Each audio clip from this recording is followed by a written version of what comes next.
Al-Mumtaz. Alhamdulillah wassalatu wassalamu ala Rasulillah. Asyhadu an la ilaha illallah wahdahu la syarika lah wa asyhadu anna Muhammadan abduhu wa rasuluh alladzi la nabiyya ba'dah, amma ba'd. Hadirin ikhwati iman rahimakumullah, alhamdulillah dengan izin Allah azza wa jalla kita kembali bermuajahah setelah beberapa pertemuan tidak bisa berjumpa. Mudah-mudahan pertemuan pada malam hari ini Allah anugerahkan keberkahan, rahmat serta maghfirah dari Allah azza wa jalla.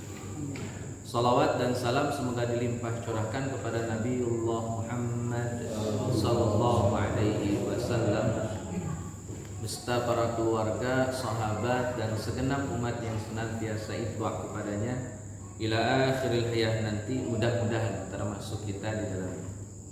Hadirin ikhwati man rahimakumullah, mengawali pembahasan kita itu terkait dengan target Ramadan, kemudian dampak Ramadan dan how to get supaya mendapatkan kesuksesan Ramadan. Jadi ada beberapa item. Pertama di targetnya apa, yang kedua dampaknya, kemudian kalau sudah dapat targetnya dampaknya apa saja, dan yang ketiganya pembahasan tentang how to get. Yang terakhir itu bicara tentang beberapa permasalahan umat yang kemudian berkembang di masyarakat, dan ini berkaitan dengan persiapan ilmu.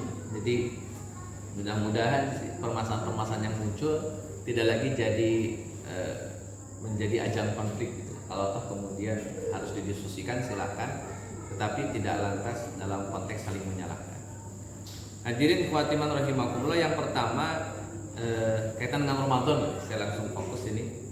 Ramadan ini kan salah satu bulan di antara 12 bulan dalam kalender Hijriah. Dari mulai Muharram, Safar, Rabiul Awal, Rabiul Akhir, Jumadil Awal, Jumadil Akhir, kemudian Rajab, Sya'ban, Ramadan, Syawal, Zulqa'dah dan Zulhijjah. Jadi Ramadan menempati urutan ke-9 dari total 12 bulan dalam kalender Hijriah. Kemudian yang kedua berkaitan dengan keutamaan Ramadan. Jadi pembahasannya Ramadan yang mulia sehingga nanti ada kewajiban puasa Ramadan karena kemuliaannya Ramadan, atau gara-gara ada puasa di situ jadi mulia. Mulia dulu baru Ramadan kemudian diwajibkan pada bulan tersebut. Jadi kalau didiskusikan kenapa bulan puasa yang wajib itu harus di Ramadan? Oh karena bulannya sudah mulia. Atau gara-gara puasa Ramadan kemudian Ramadan jadi mulia. Gara-gara puasa menjadi mulia atau memang sudah mulia sejak awal. Itu pun berkaitan dengan turunnya Al-Quran. Apakah gara-gara Ramadan yang mulia Allah turunkan Al-Quran pada bulan tersebut dibanding bulan-bulan yang lainnya karena kemuliaan Ramadan? Atau gara-gara Al-Quran turun di bulan itu Ramadan jadi mulia? Jadi kan ini mana duluan nih, mulianya dulu atau setelah turunnya Quran, setelah diwajibkannya puasa kemudian Ramadan menjadi mulia? Diskusi para ulama masih berlanjut, cuma saya lebih cenderung karena kemuliaan Ramadan. Karena kemuliaan Ramadan lah Quran turun di dalamnya, karena kemuliaan Ramadan lah puasa diwajibkan di dalamnya. Kalau buka dalam tafsir Ibnu Katsir ketika menjelaskan surah Al-Baqarah ayat 183, oleh Ibnu Katsir dijelaskan bahwa seluruh wahyu yang diturunkan kepada para nabi awalnya turun di bulan Ramadan. Itu tidak hanya Nabiullah Muhammad sallallahu alaihi wasallam, bahkan sejak zaman Nabi Nuh wahyu itu sudah turun di bulan Ramadan. Jadi bukan masalah Quran turun di Ramadannya, karena sebelum adanya Quran dalam konteks kita hari ini, Ramadan sudah jadi tempat turunnya wahyu. Berarti karena bulan Ramadannya kemudian Allah turunkan wahyu-wahyu yang diberikan kepada para nabi. Jadi memang kemuliaan Ramadan ini memang spesial Ramadan itu. Sama seperti 4 bulan haram, Rajab, Zulqa'dah, Zulhijjah, Muharram, ya karena bulannya. Kemudian disebut dengan bulan haram. Khusus Ramadan itu punya keutamaan tersendiri sehingga Allah wajibkan syariat puasa di dalamnya dan Allah turunkan wahyu Al-Quran di dalamnya. Jadi karena kemuliaan bulan Ramadan. Ini Allah agak pilih kasih masalah bulan, ya sah-sah saja lah. Karena yang pilih kasihnya juga Allah. Sudah selesai. Nah, hadirin ikhwati man rahimakumullah, masuk ke target, saya ingin coba petakan lebih sederhana. Ada beda antara target dengan dampak. Jadi kalau dampak itu nggak usah diniati juga udah dapat. Tapi kalau target memang harus jadi orientasi, harus jadi sesuatu yang dicapai. Makanya saya cantumin cuma 2 saja target itu.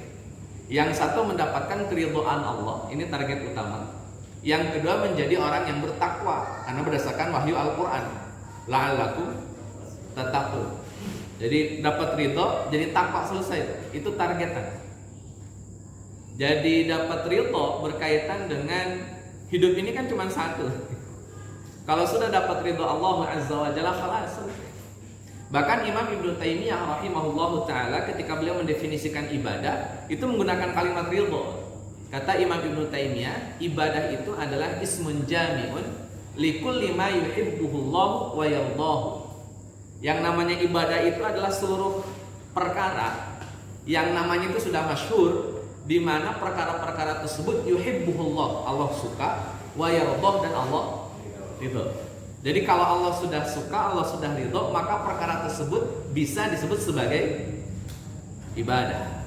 Kama qala Imam Ibnu Taimiyah, Allah ridho, Allah suka, itu sudah masuk kategori ibadah. Itu sederhana itu saja, kemudian dijelaskan oleh Imam Ibnu Taimiyah berkaitan dengan ibadah. Nah, hadirin ikhwati man rahimakumullah, maka catatan pentingnya ibadah berkaitan dengan ridho. Maka seluruh ibadah orientasinya adalah ridho, segitu aja. Jadi kalau sudah dapat ridho Allah ya sudah. Saya tanya dulu, kalau Allah sudah meridhoi kita, sudah ridho dengan kehadiran kita di dunia, ridho dengan amal-amalan kita, kira-kira wajar gak kalau kita ditempatkan di neraka? Allahnya sudah ridho. Makanya gelar bagi para sahabat kan bukan sallallahu alaihi wasallam, itu kan itu gelar untuk Nabi. Juga bukan alaihi wasallam, tapi gelar bagi para sahabat adalah radhiyallahu anhu, di mana Allah telah meridhoi mereka. Salahnya sahabat, Allah sudah ngasih ridho. Apalagi benernya sahabat, salahnya saja sahabat, kan sahabat juga manusia, pasti pernah melakukan kesalahan. Salahnya sahabat, Allah sudah ridho. Maka nggak ada ceritanya kemudian Ahlus Sunnah wal Jamaah berani mencela sahabat, ya kecuali kalau bukan Ahlus Sunnah wal Jamaah. Nggak ada ceritanya Ahlus Sunnah wal Jamaah mencela para sahabat. Kenapa? Wong Allah sudah ridho, kenapa kita celah? Jadi kalimat ridho ini menjadi orientasi dalam aktivitas ibadah apapun bentuknya ibadah tersebut, orientasinya adalah ridho. Hadirin ikhwati man rahimakumullah, surat Al-Fajr ada kalimat, ya ayyatuhan nafsul mutmainnah irji'i ila rabbiki radiyatan mardiyah. Orang yang pulangnya ridho dan orang yang pihak yang nyambut juga ridho. Itu ridho dan diridhoi. Berarti kalau diridhoi kan pihak luar yang ridho. Kita pulang radiyah, kitanya ridho, pulanglah kepada Allah Azza wa Jalla. Pihak yang menerima kita juga ridho. Itu radiyah mardiyah, ridho dan diridhoi. Jadi memang itu yang menjadi orientasi ibadah, tidak ada yang lain. Jadi kalau ibadah ngarepnya bukan karena pengen ridho Allah Azza wa Jalla, ya rugi dunia akhirat. Udah capek tapi nggak dapat apa-apa. Kalau bahasa Sunda itu capek gawe teka pakai. Bahasa Indonesia apa ya? Capek gawe teka itu udah banyak kerja tapi nggak kepake, sia-sia. Itu karena nggak mencari ridho Allah Azza wa Jalla. Nah, yang kedua, takwa. Kenapa disebut takwa sebagai targetan? Karena ayatnya demikian. La'allakum takwa, dia sudah saya masukkan saja sebagai target. Itu targetnya. Targetnya apa? 1 dapat ridho, 2 jadi orang bertakwa. Kelas gitu saja. Itu targetan di dalam puasa. Hadirin ikhwati man rahimakumullah, kalau diperjelas takwa itu daya sensitivitas. Kalau saya pakainya itu takwa itu daya sensitivitas terhadap kebaikan dan keburukan. Ketika Umar bin Khattab nanya sama Ubay bin Ka'ab, kata Umar bin Khattab, wahai Ubay, ini sama-sama sahabat. Kata Umar, yang disebut takwa itu apa sih? Jawaban Ubay bin Ka'ab balik dengan pertanyaan. Saya nanya balik, Umar, kalau ente jalan di waktu malam, ente tahu banyak duri di jalan, terus suasananya gelap gulita, nanti jalannya mau gimana? Jalan malam-malam gelap, tapi ente tahu di jalan banyak duri, jalannya gimana? Kata Umar, ya saya hati-hati lah, pasti waspada, hati-hati. Dan kalau kena duri dikit pasti langsung diangkat, nggak ada kan kena duri langsung terkena. Karena paku ini ujung jari ujung telapak kaki kena jarum kan nggak mungkin ditancupin, malah pasti langsung diangkat. Jadi setiap ketemu luka dikit angkat, lagi diangkat. Itu yang disebut dengan daya sensitivitas. Jadi orang takwa lihat kebaikan bawaannya semangat, dan orang yang takwa lihat keburukan bawaannya antipati. Itu daya sensitivitas. Kalau ada orang lihat kebaikan cuek, wah ini nilai ketakwaannya sudah jauh dari yang semestinya. Ada kebaikan tapi cuek. Nah. Yang kedua lihat keburukan malah anteng, malah asyik dengan keburukan. Itu juga kualitas takwanya bermasalah. Karena orang yang bertakwa itu punya sensitivitas, kepekaan terhadap kebaikan dan keburukan. Makin peka hatinya terhadap kebaikan dan keburukan, berarti makin waspada, makin hati-hati. Kan takwa itu artinya kan hati-hati atau waspada, itu arti asal dari takwa. Makanya wattaqu, hendaklah hati-hati. Karena dari ambil satu rumpun kata kalimat takwa. Allah. Hadirin ikhwati man rahimakumullah, itu kaitan dengan target. Jadi targetnya cuma dua saja. Dapat ridho, jadi takwa, kelas. Itu target. Nanti kalau mau dilanjut, buah dari takwa apa? Karena takwa punya buah. Jadi ada buahnya. Kalau sudah sampai di level takwa, itu ada buahnya. Nanti bisa dibuka di surat At-Talaq, surat ke-65, ayat 2, ayat 3, ayat 4, ayat 5. Itu buah dari takwa. Ada 5 item. 1, wa may yattaqillaha yaj'al lahu makhraja. Allah berikan solusi untuk setiap masalah. Siapa yang punya masalah, takwa deh. Nanti ada kisah solusi. Di ayat keduanya itu akhir ayat pertama, ayat keduanya ayat itu akhir ayat kedua, ayat ketiganya awal ayat, wa yarzuqhu min haitsu la yahtasib. Dapat rezeki dari pintu yang tidak diduga. Itu buah takwa. Kalau orang takwa buahnya itu. Yang ketiga, wa may yattaqillaha yaj'al lahu min amrihi yusra. Allah berikan kemudahan untuk semua urusannya. Urusannya dipermudah. Apa saja? Urusan rumah tangga, urusan pekerjaan, urusan di masyarakat, urusan bisnis, urusan apapun, yaj'al lahu min amrihi yusra. Diberikan kemudahan.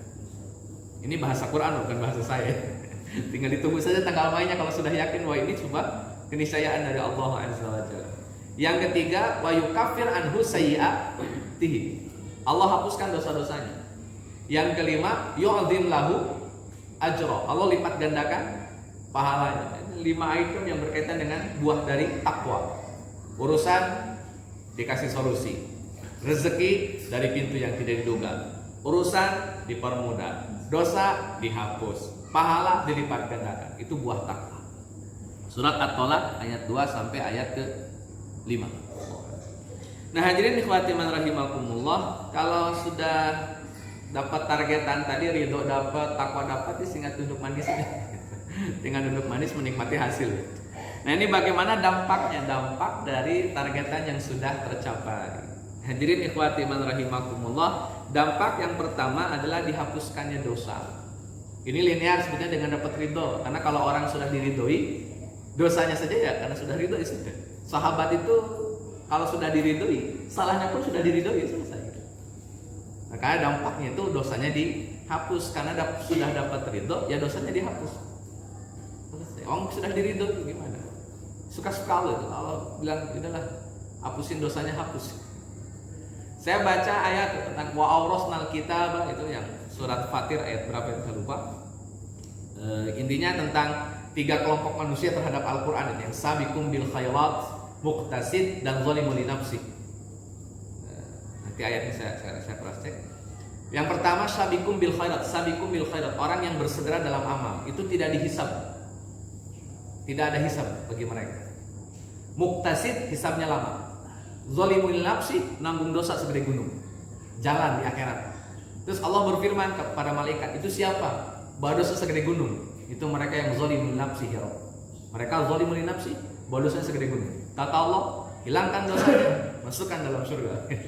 Itu yukafir anhu sayyi'atih. Allah maafkan dosanya. Bagi Allah itu perkara mudah. Padahal dosanya segede gunung. Itu wa awrasnal kitab alladzina istafaina itu. Saya lupa ayat berapa ini. Nah, hadirin ikhwati man rahimakumullah, itu bicara dampak dari takwa, dihapuskannya dosa. Ada yang hafal hadis ini Pak? Bahwa manusia itu tidak masuk surga gara-gara amal solehnya. Bahwa manusia itu tidak masuk surga berdasarkan amal solehnya. Surat Fatir ayat 32. Summa awrasnal kitaba alladzina istafaina min ibadina. Faminhum zalimun li nafsi wa minhum muqtasid wa minhum sabiqun bil khairat. Itu dalam tafsirnya sabiqun bil khairat tidak ada hisab. Enggak ada hisab. Muqtasid hisabnya lama. Zalimun li nafsi nanggung dosa segede gunung. Kemudian Allah berfirman, siapa mereka? Zalimun li nafsi. Kata Allah, hilangkan dosanya, masukkan dalam surga. Selesai. Apalagi yang sabiqun bil khairat, orang yang dosa saja hapuskan dosanya, masukkan dalam surga. Nah, hadirin ikhwati man rahimakumullah, di dalam hadis yang baru tadi saya sampaikan, kata Nabi Shallallahu Alaihi Wasallam, orang itu tidak akan masuk surga karena amal solehnya tidak ada. Dan ini menjadi dalil tidak boleh sombong dengan amal soleh, karena belum tentu amal soleh yang dikerjakan menjadi tiket menuju surga. Wallahi, kama qala Rasulullah Shallallahu Alaihi Wasallam. Jadi nggak ada ujub dengan amal soleh, nggak bisa. Ujub itu merasa bangga, nggak ada. Kenapa? Karena surga tidak bisa dibeli dengan amal soleh, apalagi amal salah. Amal soleh aja nggak bisa. Terus diperjelas oleh para sahabat, wa anta ya Rasulullah, ente juga Rasul, antum juga Rasul. Kata Nabi, malah ana termasuk aneh. Wah, kan makin bingung sahabat, Pak. Kalau bukan gara-gara amal soleh terus gimana ini urusannya? Apalagi kaliber Nabi sekalipun, masya Allah. Kata Nabi Shallallahu Alaihi Wasallam, illa ayyataghammadiyallahu birahmatihi wa maghfiratihi. Kecuali Allah menolong kita dengan rahmat dan maghfirah. Rahmat, kasih sayang Allah, maghfirah, ampunan Allah. Kalau dapat dua itu, dakhala jannah. Khalas, dakhala jannah. Dapat dua itu, dakhala jannah. Nanti pertanyaannya, sudahkah puasa kita berdampak penghapusan dosa, pengampunan dari Allah? Kalau memang sudah, berarti ya dampaknya dapat. Kalau belum, ya belum. Hadirin ikhwati man rahimakumullah, maka dampak jatuh bukan targetan, dampak. Karena kalau orang sudah dapat ridho, selesai. Orang kalau sudah punya takwa, yukaffir anhu sayyi'ati, itu buah. Jadi targetnya di dua itu. Hadirin ikhwati man rahimakumullah, ada hadis tambahan dari Nabi sallallahu alaihi wasallam, as-shalawatul khams wal jum'ah ila jum'ah wa ramadan ila ramadan mukaffiratun lima bainahunna. Jadi salat 5 waktu ke salat 5 waktu, Jumat ke Jumat, Ramadan ke Ramadan, itu menjadi penghapus dosa di antara keduanya, kecuali dosa-dosa besar. Karena itu ada pengecualian, harus taubat. Allah. Hadirin ikhwati man rahimakumullah, dampak yang kedua setelah dihapuskannya dosa adalah dilipatkannya pahala. Di dalam surat Al-An'am ayat 160 atau 61 atau 60 atau 61 ada kalimat man jaa'a bil hasanati falahu asyru amsalha. Siapa yang datang membawa kebaikan maka baginya 10 kebaikan. Datang 1 dikasih 10. Itu umum. Di Al-Baqarah, Mbak, kalau orang sedekah jadi berapa tangkai? 7. Masing-masing tangkai jadi 10. Masing-masing tangkai jadi 100. Totalnya jadi 700. Sekali infak dinilai jadi 700 kali lipat. Satu kebaikan umumnya jadi dikali 10. Sedekah 1 kali dikali 700. Puasa lebih dari itu. Lebih dari itu. Maka Allah tidak menyebutkan angkanya. Karena memang saking tidak ada batasannya. Orang berbuat kebaikan, nolong orang lah, atau melakukan suatu amal soleh dikali 10. Sekali puasa sama dengan 10. Makanya puasa Syawal itu kan dilanjutkan setelah puasa Ramadan. Hitung-hitungannya gini, Pak. Kata Nabi, kalau puasa Ramadan man shoma Ramadan sumat tabahu, kemudian mengikutinya dengan puasa 6 hari di bulan Syawal, itu kan kasiyamid dahr, seperti puasa sepanjang tahun. Kan cara ngitungnya Ramadan kan 30 kali 10 jadi 300. Syawal 6 hari kali 10 jadi 360. Itu kan sama dengan hari dalam 1 tahun. Itu ngitungnya gitu. Karena dikali 10. Kalau sodakoh dikali 700. Sekali sodakoh kali 700. Sekali lagi sodakoh kali lagi 700. Terus berulang. Kalau puasa untuk konteks secara umum itu pahalanya tidak disebutkan secara detail oleh Allah. Walaupun hitungan yang tadi Ramadan dengan Syawal itu kan hitungan para ulama. Mengkira-kiranya kayaknya sih kali 10 gitu. Padahal angka pastinya nggak disebutkan. Makanya kata Allah Azza wa Jalla, wa ana ajzi bihi, urusan pahala puasa saya yang balas. Angkanya berapa Allah alam, yang jelas banyak. Allah a'lam. Yang ketiga, hadirin ikhwati man rahimakumullah, dampak dari puasa adalah memiliki 2 kebahagiaan. Para ulama sepakat, yang pertama itu ketika iftar. Iftarnya sepakat, tapi perbedaan para ulama berkaitan dengan iftar yang dimaksud apa. Satu, iftar itu buka puasa, yang kedua Idul Fitri. Mana nih iftar? Jadi iftar itu kan bisa Idul Fitri atau iftar buka puasa. Ya, intinya sih buka puasa juga kita happy ya. Sampai ditungguin mah dari jam 5. Koloknya. Saking happy-nya sampai dijajarin di piringan. Ini tuh happy. Dan yang kedua di saat Idul Fitri, dan itu jelas ya. Artinya betul happy-nya gitu. Makanya indah fitr itu ketika ketika fitrah atau iftar bisa di ketika buka puasa atau ketika hari raya Idul Fitri. Kalau yang kedua ketika bertemu dengan Allah, liqa'a rabbih. Ya, kalau ketemu dengan Allah ya nanti. Berarti gini, ada peluang orang yang rajin puasa itu ketemu dengan Allah. Rajin sholat itu di antara asbab ketemu Allah, dan rajin puasa jadi asbab ketemu dengan Allah. Padahal ketemu dengan Allah itu menjadi momen yang spesial bagi para penghuni surga. Karena gak semua orang yang masuk surga bisa ketemu dengan Allah. Tergantung kualitas dan level. Makanya kata Nabi SAW, penghuni surga sudah merasakan nikmatnya surga. Kemudian Allah menampakkan wajahnya, maka penghuni surga yang diizinkan oleh Allah bisa melihat wajah Allah. Dan setelah melihat wajah Allah, ini Allah muliakan, surga tidak lagi jadi berarti. Jadi nikmatnya surga jadi lagi gak kebayang. Udah gak lagi mau berpaling dari wajah Allah. Sudah wajahmu mengalihkan surgaku. Kayak judul film, judul lagu. Makanya kalau sudah lihat wajah Allah, surga itu jadi nggak penting. Padahal surga saja hari ini kan nggak kebayang, Pak.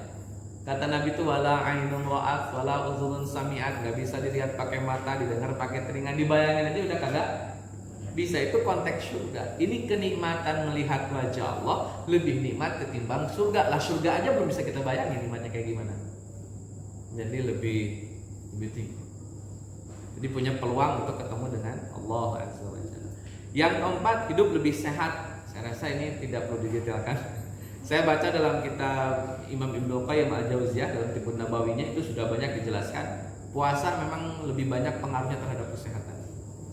Dan itu diteliti juga oleh para dokter di Eropa. Juga kesimpulannya puasa itu punya banyak nilai kesehatan.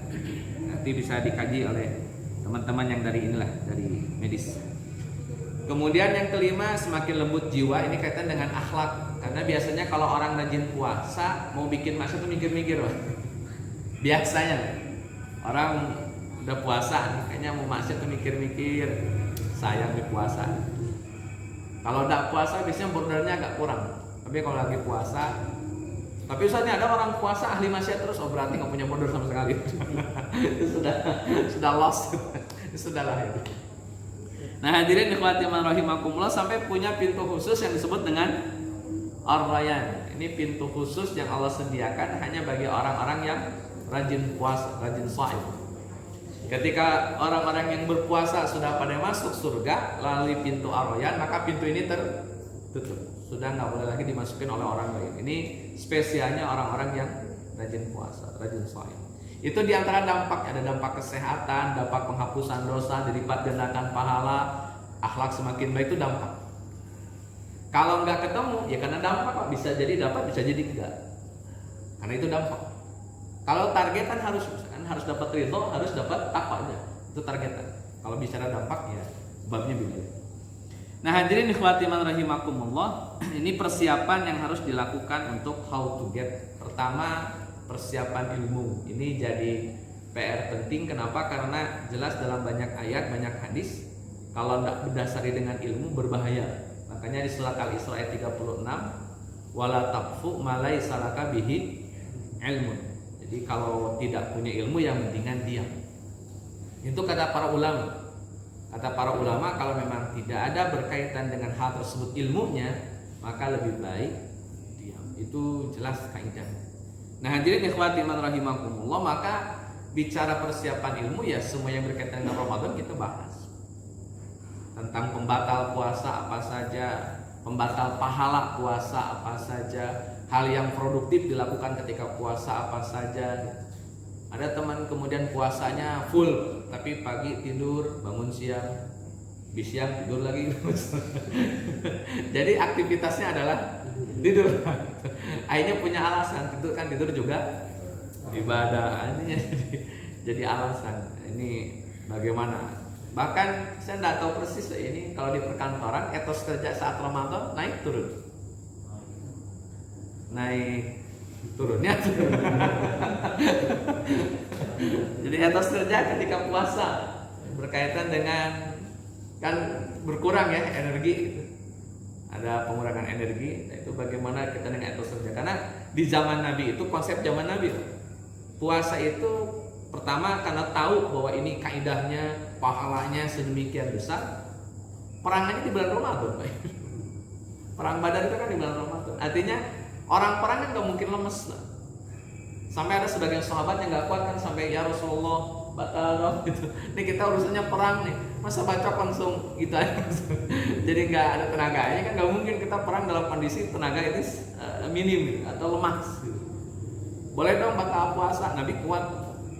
Cuma Nabi lihat sahabat yang sudah nggak kuat, Nabinya ngalah.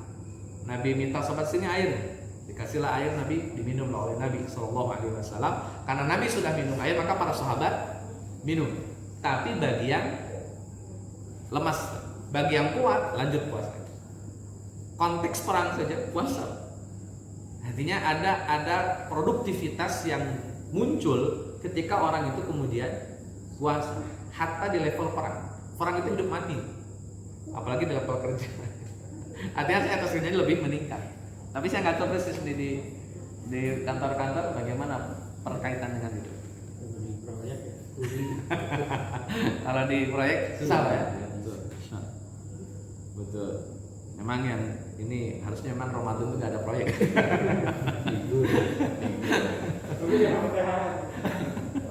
Tapi tetap dapat THR. Disetting lah gimana. Sama seperti ini Pak. Di negara-negara yang mayoritas muslim dulu hari Jumat itu libur. Yaumul Utlah itu hari Jumat. Kenapa? Karena hari raya.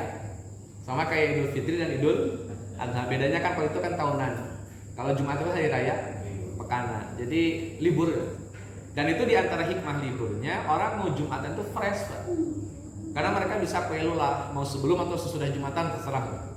Kalau sebelum Jumatan itu lebih efektif karena bisa fresh ketika Jumatan. Sayangnya di Indonesia tidak libur, sehingga kerja sampai jam 11:30 baru kemudian rehat. Jadi Jumatan itu adalah aktivitas rehat. Jadi beneran istirahat Jumatan. Istirahat, kena AC dingin, nyender pulaan masalah. Kok cepat ya khutbah Jumatan? Ya cepat orang dia merem terus. Jadi di zaman Nabi konsep Jumat itu kan karena hari libur jadi fresh. Itu yang matanya merah Nabi.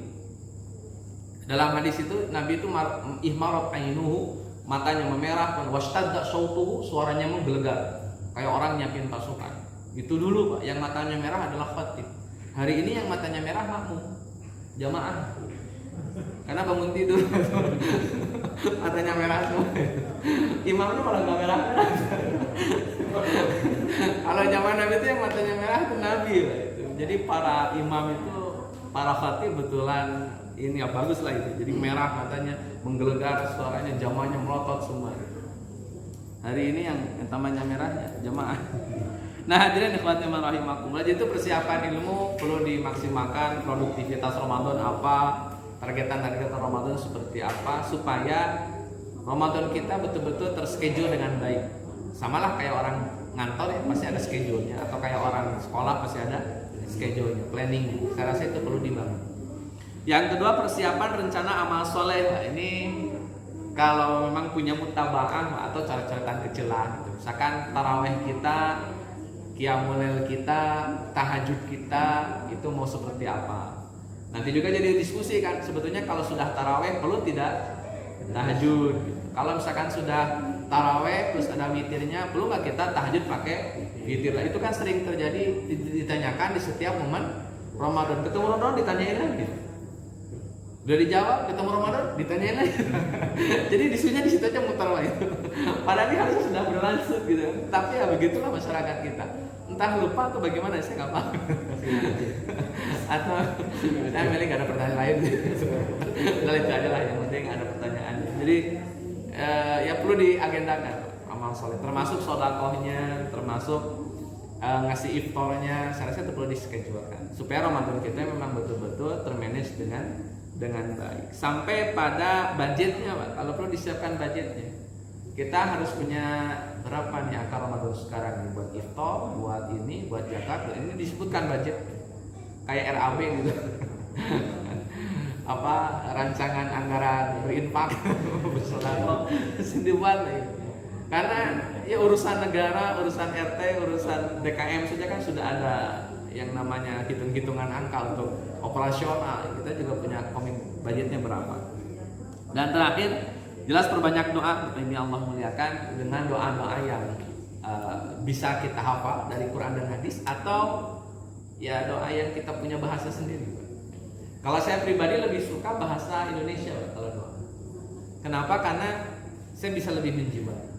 Bukan berarti tidak penting doa yang dari Quran hadis. Kalau emang sesuai dengan kebutuhan saya baca kayak Rabbana zalamna anfusana, kan mungkin merasa punya dosa, atau Rabbana hablana min azwajina, saya pakai. Tapi ketika doa yang khusus yang kayaknya nih Indonesia aja deh, saya ngobrol aja. Ya Allah, saya begini, saya begitu. Kau maha tahu, kau maha mengetahui ya Allah, tolong. Sekali lagi tolong. Kan bisa begitu lah. Dan itu tidak apa namanya, tidak salah. Karena doa itu kan suara hati ya. Saya pernah bawa jamaah umroh ya waktu belum pandemi. Itu mereka kan suka bawa apa tuh? Tas doa, kumpulan doa.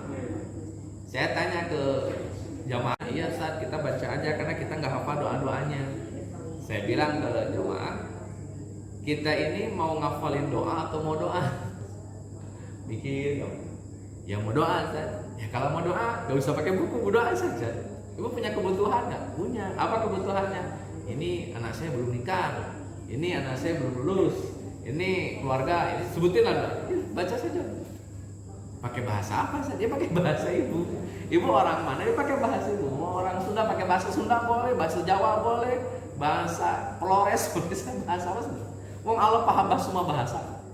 Hatta bahasa isyarat sekalipun atau bahasa hati loh. Diem aja. Tapi hatinya ngomong, itu Allah paham. Silakan, dan itu menjadi cara bagi saya pribadi, itu jauh lebih efektif, jauh lebih mengena. Di semua urusan yang saya hadapi, saya mintanya gitu, pakai bahasa Indonesia. Sesekali pakai bahasa Sunda. Gusti. Dengan khasnya kita lah untuk meminta kepada Allah, memelas, mengiba, pakai saja cara itu. Dan itu ternyata jauh lebih berasa bahasanya. Makanya kata Nabi SAW, doa itu butuh keseriusan. Maka orang-orang yang akan dikabulkan doanya adalah doa-doa orang yang serius. Allah. Nah hadirin ikhwati man rahimakumullah, itu berkaitan dengan hal-hal yang harus disiapkan. Ada ilmu, ada rencana amal soleh, rencana budget, dan memperbanyak doa. Itu caranya, how to get it. Yang berikutnya apa? Poin terakhir. Ini berkaitan beberapa praktik di masyarakat yang masih didiskusikan ya. Saya nggak berani bilang perdebatan karena takutnya malah beneran didebatkan. Jadi diskusikan. Yang pertama masalah imsak. Di banyak kalangan betul imsak itu menjadi awal puasa. Itu ada faktanya. Padahal imsak itu 10 menit sebelum subuh, adzan subuh. Itu orang-orang sudah mulai puasa sampai imsak. Pada berhenti itu makan minum. Itu beberapa praktek di masyarakat, betul ada itu. Tapi apakah semua masyarakat memahami bahwa awal puasa itu ketika imsak? Tidak. Sebagian besar masyarakat kita Muslim di Indonesia paham betul kalau awal puasa itu ketika sudah azan subuh. Awal azan atau akhir azan? Azan ada awal ada akhir. Allahu Akbar, Allahu Akbar. Belum la ilaha illallah. Awal akhir gimana nih? Awal. Ada yang bilang akhir. Nanti kalau bilang akhir buka puasanya nunggu akhir azan. Allahu Akbar, Allahu Akbar. Jangan lupa makan. Satunya nunggu akhir, masa bukannya di nunggu awal.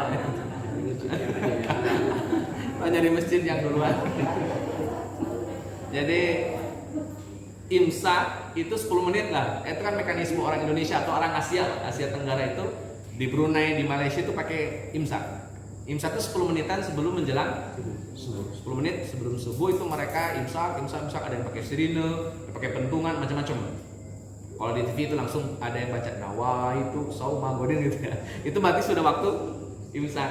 Nah, itu para ulama memberikan penjelasan bahwa semua kaum muslimin secara umum, walaupun ada orang yang puasa itu ketika imsak ada. Padahal itu 10 menit sebelum subuh. Tetapi banyaknya kaum muslimin di Indonesia paham bahwa imsak itu bahwa puasa itu ketika sudah azan subuh, itu paham semua. Terus kenapa mereka harus berhenti 10 menit sebelum azan? Di antaranya prepare saja. Antisipasi, prepare, mungkin ada yang disikat gigi dulu. Mohon maaf, mungkin ada yang harus mandi janabah dulu. Itu kan jauh lebih prepare saja. Ketika sudah siap ready untuk sholat subuh, azan berkumandang, tinggal jalan. Jadi nggak kerepotan sampai masuk ke mulut tapi sudah azan kan bingung, ini dikeluarin apa ditelan nih? Udah di mulut, dibuang sayang, ditelan azan, repot saya. Jadi nggak ada lagi kasus begini, Pak. Kenapa? Karena sudah ada prepare bahwa sahurnya 20 menit sebelum azan, makan sahur 10 menit, tinggal 10 menit lagi bersih mulut, pakaian segala macam, siap-siap menuju sholat subuh. Itu jauh lebih prepare. Itu rata-rata begitu, Pak. Boleh tidak begitu, Bapak Ibu, Allah muliakan, ada kalimat yang disampaikan oleh Imam Al-Mawardi dalam membahas dalam bahasa Syafi'iyah. Kata Imam Al-Mawardi, mulai puasa itu subuh.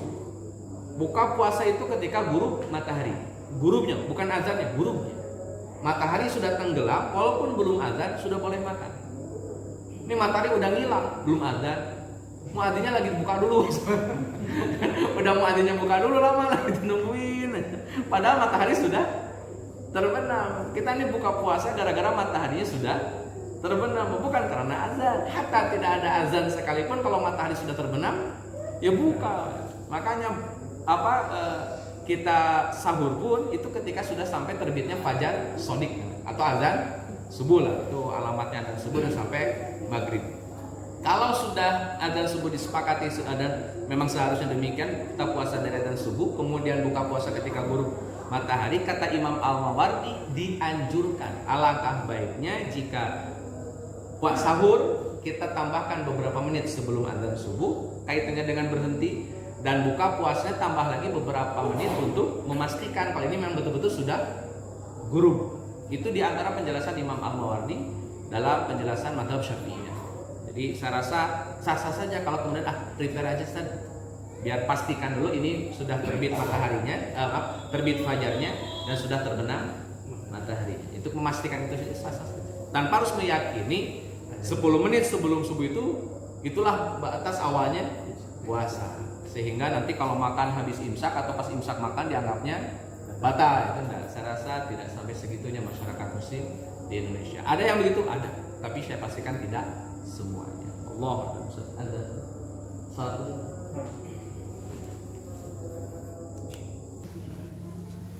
Masyarakat Indonesia umumnya Allahumma laka sumtu wa bika amantu wa ala rizkika aftartu. Bahkan ada tambahan birahmatika ya arhamar rahimin. Allahumma laka sumtu wa bika amantu. Itu hadisnya dhaif. Enggak ada yang bilang sahih, dhaif hadisnya. Apalagi tambahan ya arhamar rahimin, tidak ada asalnya, la aslalah, tidak ada asalnya. Itu ittifaq para ulama berkaitan dengan status hadisnya. Yang kedua ada hadis hasan bukan sahih. Dhahabat dhama wa btalatil uruq wa sabatal ajru insyaallah. Itu hadis hasan. Artinya ada peluang orang mendhaifkan hadis karena dia masih levelnya hasan. Belum sahih, bukan sahih. Karena hadis hasan berarti ada peluang orang mendhaifkan. Saya simpulkan, Pak. Hadis Allahumma laka sumtu dengan tambahan ya arhamar rahimin hadisnya dhaif. Hadis dhahabat dhama wa btalatil uruq wa sabatal ajru insyaallah hadisnya hasan. Dua.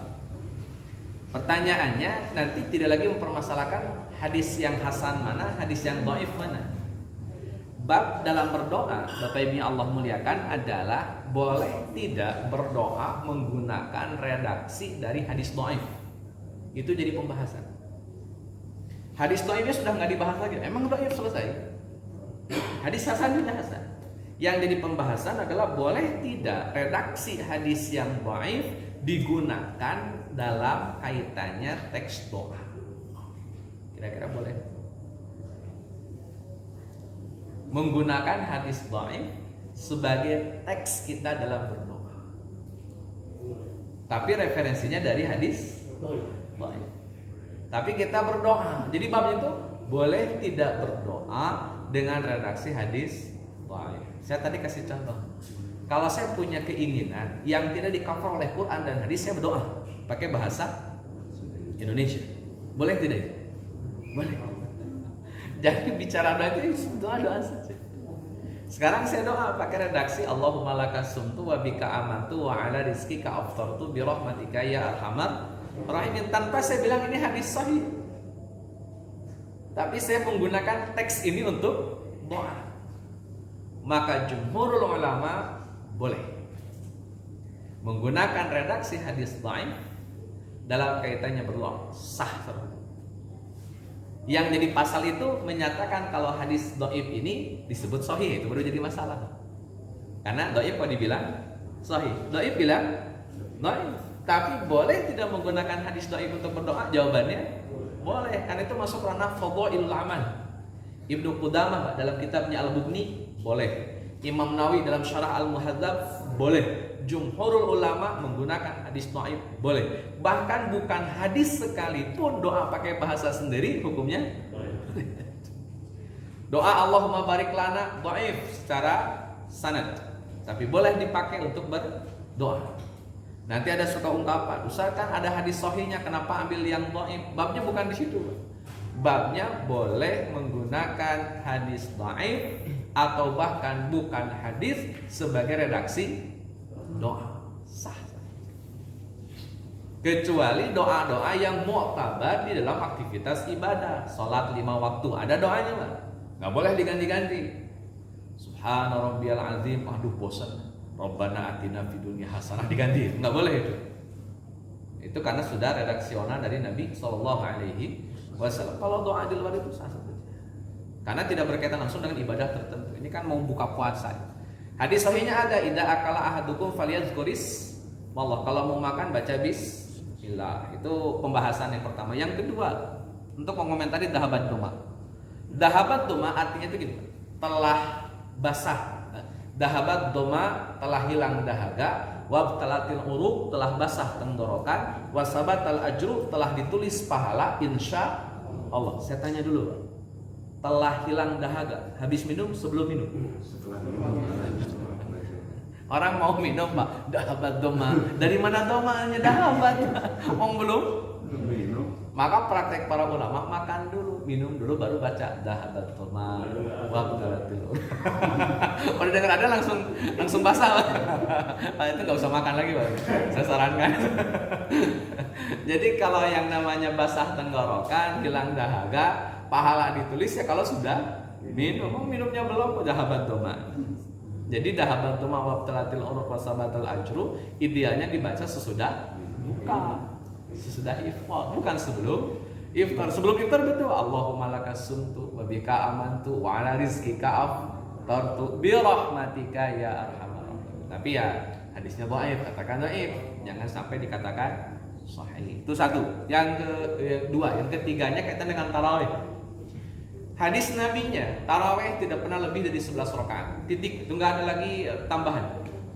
Nabi tarawihnya tidak pernah lebih dari 11 rakaat. Itu seluruh ulama sepakat Nabi enggak pernah lebih dari 11 rakaat. Hadis dari Aisyah radhiyallahu anha riwayat Imam Bukhari. Jelas hadisnya sahih, mu'tabar. Ada praktek Umar bin Khattab radhiyallahu an di mana salat tarawihnya 20 rakaat. Oleh Imam Ibnu Hajar Al-Asqalani ketika mengomentari hadis yang 11 rakaat, kata Ibnu Hajar, ada dua riwayat nih urusan tarawih, yang 11 rakaat sama yang 23 rakaat. Kata Ibnu Hajar, kita kompromikan saja.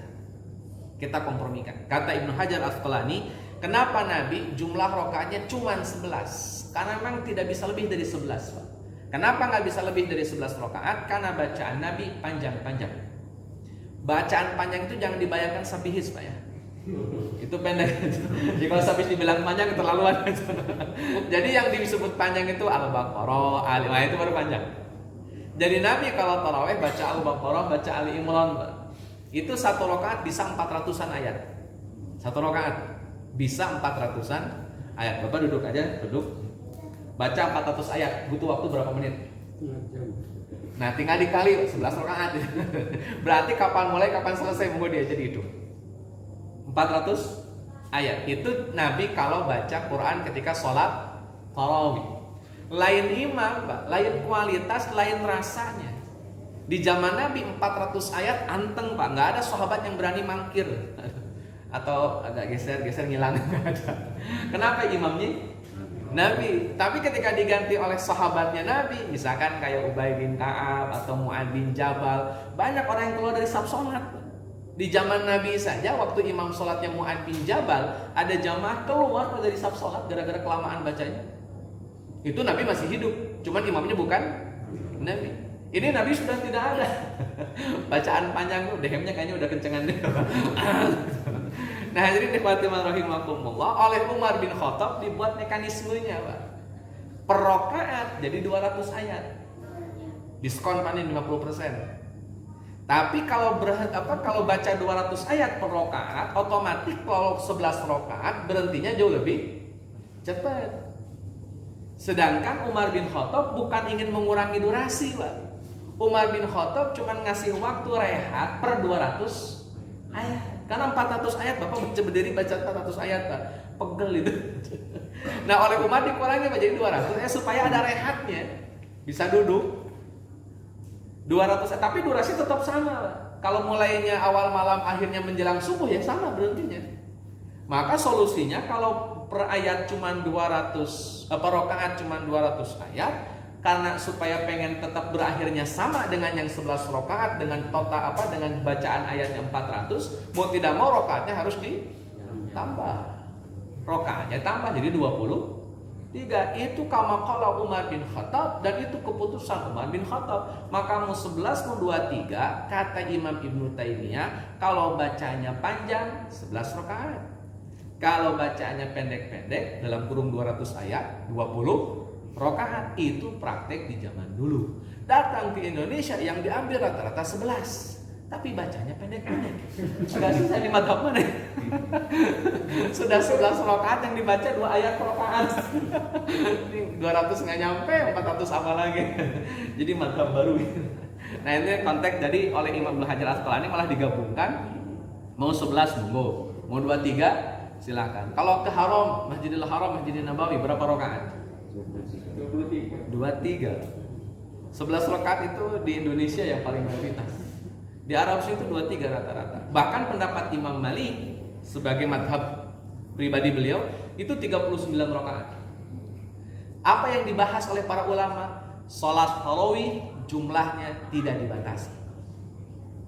Itu apa pembahasannya? Salat tarawih jumlahnya tidak batasi. Pokoknya sholat tarawih berapapun monggo. Mau diselangi tidur silahkan tidur dulu. Tapi tidak ada batasan sholat tarawih berapa. Mau 39 totalnya, mau 49 totalnya, mau 99 totalnya silahkan. Karena sholat tarawih tidak dibatasi jumlahnya. Itu dijelaskan oleh Imam Ibnu Taimiyah dalam kitabnya Majmu' Fatawa. Allah. Saya situ dulu. Ada pertanyaan silahkan. Terus nasibnya yang 11 rakaat ayatnya pendek-pendek gimana? Nasibnya ya cepat sholatnya. Yang pertama secara hukum sah. Secara hukum sah. Karena rukun syarat dan sholatnya terpenuhi. Jadi secara hukum sah. Aja 400 ayat juga. Cuman kalau bicara kualitas ya jelas di zaman Nabi beda, bukan begitu Pak. Praktik 11 rakaat di zaman Nabi tidak seperti praktik 11 rakaatnya di zaman kita hari ini. Jadi beda di kualitas. Walaupun secara hukum ya sah. Karena kan yang wajib baca Fatihah, surat itu tidak wajib. Oh, enggak. Kalau habis taraweh kita mau lanjut qiyamul lail sebelum sahur, baiknya witirnya di awal apa nanti aja Ustaz? Baik. Pertama saran saya kalau sholat bareng dengan imam itu khatamkan, selesaikan. Nabi itu pernah sholat tarawih bersama para sahabat di Masjid Nabawi. Kan kalau Nabi itu selesainya menjelang subuh. Itu rata-rata Nabi selesai menjelang subuh. Itu sudah jadi kebiasaan Nabi. Jadi para sahabat kalau sholat bareng Nabi sudah menyiapkan mental selesainya menjelang subuh. Namanya falah. Falah itu menjelang sahur atau menjelang subuh. Jadi itu udah mental sahabat apa? Sholat bareng Nabi subuh kelar nih. Suatu saat sholatnya cuma sampai tengah malam. Cuma sampai tengah malam. Sedangkan mentalnya sudah mau menjelang. Sebenarnya mentalnya beda. Berhenti tengah malam tapi hati pengen menjelang subuh. Sahabat tidak ada yang berani protes kecuali Abu Dzar Al-Ghifari. Beliau maju, Rasul. Hadis ini sahih riwayat Imam Abu Daud. Kata Abu Dzar, Rasul, maaf ini Rasul. Malam masih panjang. Sedangkan sholat sudah berhenti. Ini 11 rakaat sudah selesai tengah malam. Sudilah kiranya Rasul menambahkan beberapa rakaat lagi. Kata Abu Dzar Al-Ghifari. Jawaban Nabi SAW, wahai Abu Dzar, jika engkau sholat bareng dengan imam sampai selesai, maka sepanjang malam dihukumi sholat. Sholat bareng imam sampai selesai sepanjang malam dihukumi sholat. Hatta tidak sholat sekalipun. Tidurnya aja dihukumi sholat, apalagi sholat. Mendingan tidur. Kalau tidur aja dihukumi sholat, ya ngapain sholat dulu.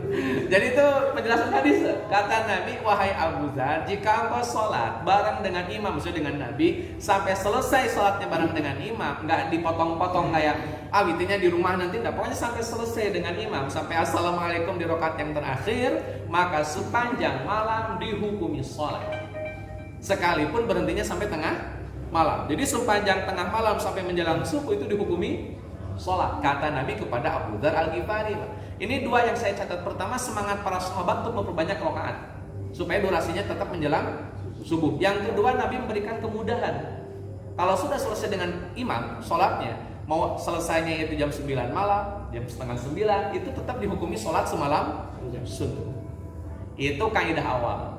Ustaz, tapi kan saya pengen memanfaatkan waktu. Saya tetap pengen sholat, gak mau pakai yang itu, pengen yang lebih extraordinary lagi. Silahkan. Tapi witirnya kan sudah dilaksanakan bareng imam ini.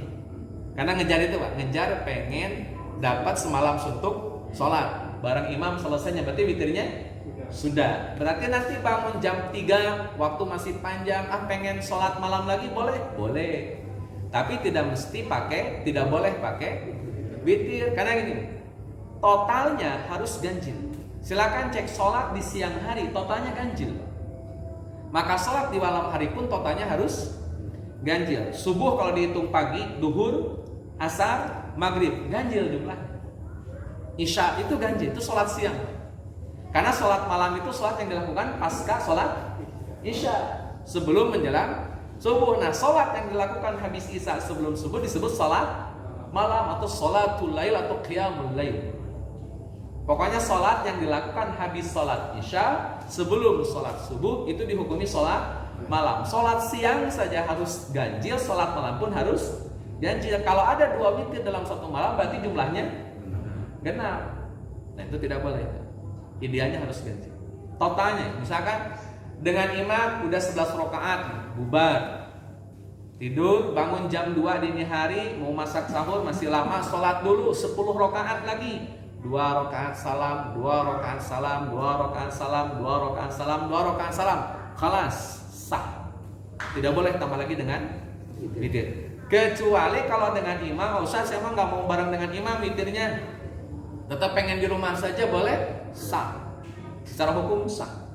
Sholatlah 8 rakaat dengan imam, pulang, bangun jam 2, tambah lagi sholat 10 rakaat plus 3 rakaat witir, sah. Jadi mau cara yang manapun sah. Yang nggak sah itu ya nggak sholat. Tarawih nggak ada, gimana nggak ada? Ini baru nggak sah. Saya gitu. Allah. Ustaz, kalau yang Rasulullah 11 rakaat itu yang witirnya 3 apa 1 ya? Ya. Yang ininya, yang prakteknya Ya. Rasulullah. Praktek di Masjid Nabawi bersama dengan para jamaah sholat itu prakteknya witirnya kadang 1 kadang 3. Tapi 3 ini khilaf di kalangan para ulama. 3 itu 3 sekali salam atau 2 plus 1 itu di khilaf para ulama. Para sahabat berbeda. 3 itu sekaligus salamnya kayak maghrib tanpa tasyahud awal atau diselang dulu 2 rakaat plus 1 itu pun ada penjelasannya di para ulama. Jadi witir dengan 2 plus 1 ada kaidahnya. Witir 3 rakaat sekaligus sekali salam ada kaidahnya. Itu yang diperdebatkan. Tapi rata-rata 3 atau 1 itu witirnya Nabi kalau bersama sahabat. Tapi kalau di luar Masjid Nabawi, Nabi kan seringnya sholatnya di rumah. Itu witirnya Nabi ada banyak varian. 1 genapnya itu 10, witirnya 1. Cara pertama. Cara kedua, genapnya 8, witirnya 3. Kemudian genapnya 6, witirnya 5 sekali salam. Sekali salam witir 5 dan 6. Jadi 2, 2, 2, 5. Cara keempat 4 dan 7. 2 rakaat, 2 rakaat, 7. Tapi saya tidak sarankan, takut lupa. Dan rakaat ke-6 itu ada tasyahud awalnya. Di rakaat ke-6 tasyahud awal, rakaat ke-7 baru tasyahud akhir dan salam. Itu khusus yang witirnya 7 rakaat sekali salam. Jadi ke-6-nya ada tasyahud awal, ke-7-nya tasyahud akhir dan salam. Itu cara 2, 2, 7. Sekarang dibalik, witirnya duluan 9. Genapnya 2 belakangan sambil duduk. Witirnya 9 di awal, 9 rakaat, rakaat ke-8 ada duduk tasyahud awal, rakaat ke-9-nya tasyahud akhir, salam. Setelah itu sholat 2 rakaat sambil duduk. Kenapa sambil duduk? Capek. Karena 9 rakaat berdiri terus. Duduklah Nabi sholat di 2 rakaat yang genap. Itu boleh, witir begitu boleh. Jadi witir itu mau 1, mau 3, mau 5, mau 7, mau 9 sah. Yang penting ganjil. Di akhir ya. Kenapa? Biasanya di akhir ya. Ya, kalau untuk 92 itu di awal. 2-nya di akhir. Makanya kalau yang sampai 7 tetap witirnya di akhir. Itu praktek nabinya begitu. Mau pilih itu fadl, silahkan. Kadang-kadang kalau saya nggak jadwal di rumah, kayak tahun kemarin tuh, saya bisa macam-macam Pak, dari saya itu. Saya pakai semuanya. Malam ini 9 dulu 9. Cuman nggak 400 ayat Pak. Nggak 200 ayat juga ya. Palingnya sambil ngapal setengah halaman sendirian. Dan itu waktunya pun tidak harus badan isya. Badan isya itu waktu yang oleh para ulama terutama di Indonesia dianggap paling memungkinkan sholat tarawih. Yang namanya sholat itu kan habis isya sebelum subuh. Pokoknya bapak sholat tarawih di waktu-waktu itu sah. Pulang kerja jangan dianggap, waduh udah gak tarawih. Kenapa? Udah lewat jam 10 ini. Jam 10 bisa mulai sendirian. Itu mau 11 rakaat, mau 23 rakaat, hatta mohon maaf lah. Kurang dari 11 rakaat pun sah.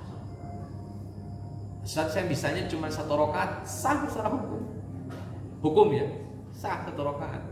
cuma ya satu doang ini. Enggak. Udah Ramadannya lama gitu kan. Kita tungguin sebelah kan satu doang itu.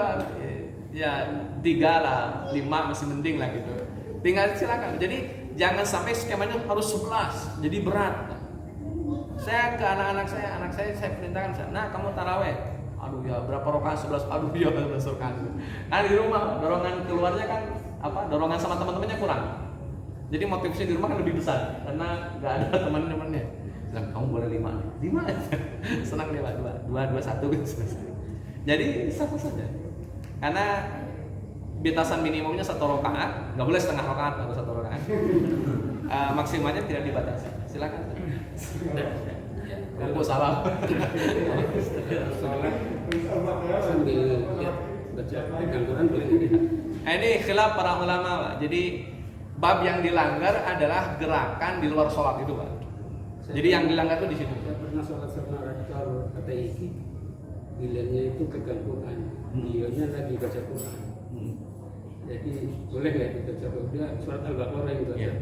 Itu pasal yang digunakannya gerakan sholat.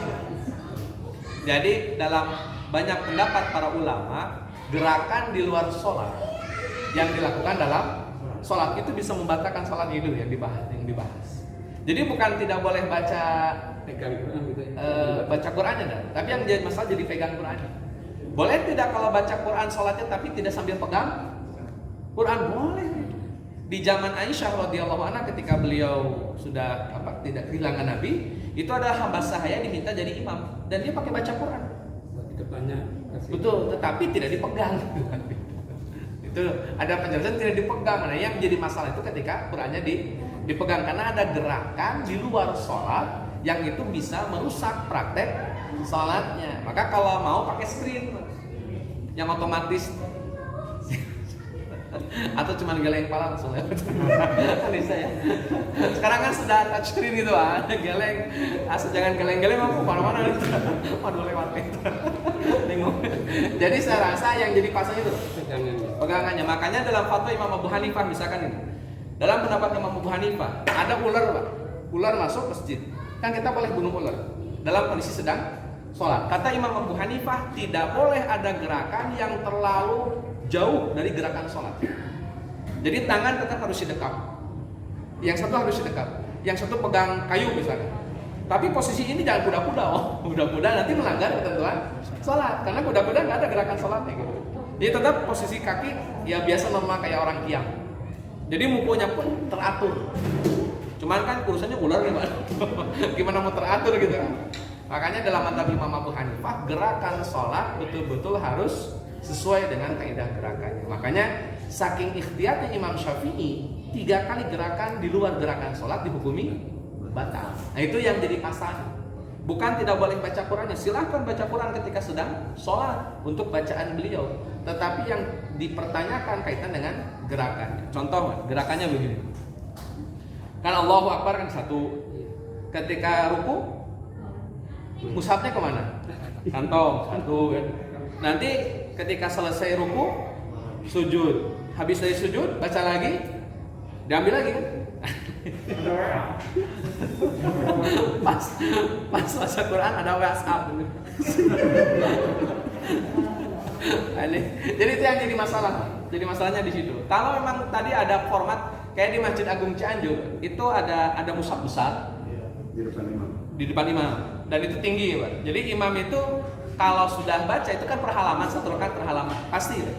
Si imam sholat di Cianjur itu Masjid Agung Cianjur itu bacanya per rakaat perhalaman, 1 halaman 1 halaman, dan itu pas kanan kiri. Nanti ganti imam dibalik sama beliau, imam yang baru lanjut. Nanti selesai dibalik lagi, lanjut lagi terus sampai khatam satu Quran itu sah karena memang tidak mengganggu gerakan sholat. Nah yang jadi masalah itu hari ini adalah ketika gerakan ini mengganggu. Bolak balik, apalagi yang pakai mushaf ini, pas dibuka kebanyakan, aduh mana? Ya ini sebetulnya pasalnya itu lah. Jadi gerakan sholatnya, kalau ada bacaan Quran tanpa harus banyak bergerak, saya rasa sah-sah. Karena yang jadi pasal bukan bacanya, tapi gerakan. Jadi kita cari dulu apa yang jadi permasalahan oleh para ulama. Yang dipermasalahkan oleh para ulama bukan bacanya, karena praktek itu sudah ada di zaman Aisyah radhiyallahu anha, baca Quran ketika jadi imam sholat. Yang jadi masalah gerakannya. Makanya kalau saya pribadi, saya lebih cenderung tidak menggunakan mushaf. Kalau saya pribadi, masalahnya imamnya hafiz Quran, yang dibaca 1 juz, jamaah mentok di juz aman. Jadi pas baca ngapain sih jamaahnya? Akhirnya mau nggak mau buka mushaf. Itu kan cara yang muncul gara-gara antara bacaan imam dengan makmum tidak sama. Di zaman Nabi kenapa nggak ada praktek begitu? Imam dengan makmum sama kualitasnya, apa masalah hafalan. Jadi makmum bisa dengerin dan itu langsung ke ya artinya terbayang. Kalau kita kan jomplang tadi. Makanya muncullah beberapa praktek pegang Quran, pegang asar di zaman Aisyah ada, tapi itu nggak dipegang. Dan itu dibaca mushaf yang ada di depan atau secara teknis ada. Allahu a'lam. Al-Mumtaz.